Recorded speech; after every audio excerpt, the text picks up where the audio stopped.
দিগন্ত বিস্তৃত মাঠের চারিদিকে হলুদের সমারোহ, এ যেন প্রকৃতির এক জীবন্ত ক্যানভাস।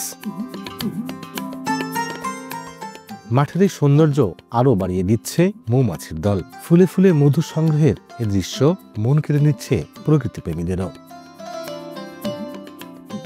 ঝিনাইদহ সদর উপজেলার মিয়াকুণ্ড গ্রাম সহ জেলার সব উপজেলার মাঠে মাঠে সরিষার সমারোহ। কৃষক বলছেন, গত বছর স্থানীয় বাজারগুলোতে চাহিদা ও দাম ভালো পাওয়ায় কৃষকরা এবার সরিষা চাষে আগ্রহী হয়ে উঠেছেন। এবছর আবহাওয়া অনুকূলে থাকায় ফসলটির ভালো আবাদ হয়েছে। প্রাকৃতিক দুর্যোগ না হলে এবারও ভালো ফলনের আশা তাদের। ধান কাটার পরে জমিটা পড়ে থাকার পরে এখন সরিষা করেছি। সরিষা উঠানোর পরে আমরা লাগাবো আবার ধান। 8-10 মণ শস্য পাই 1 বিঘা প্রতি, এতে লাভবান বেশি। বছরের থেকে আশা করছি এবার দাম ভালো পাবো। এদিকে আবাদ বৃদ্ধি ও ফলন ভালো পেতে কৃষি বিভাগের পক্ষ থেকে কৃষকদের দেয়া হচ্ছে প্রণোদনা সহ প্রযুক্তিগত নানা পরামর্শ। বাড়ি সরিষা 14টা 75 দিনের ভিতরেই ঘরে তোলা যায় এবং বাড়ি সরিষা 9 যেটা, এটা আপনার 80 দিনের ভিতরেই ঘরে তোলা যায়।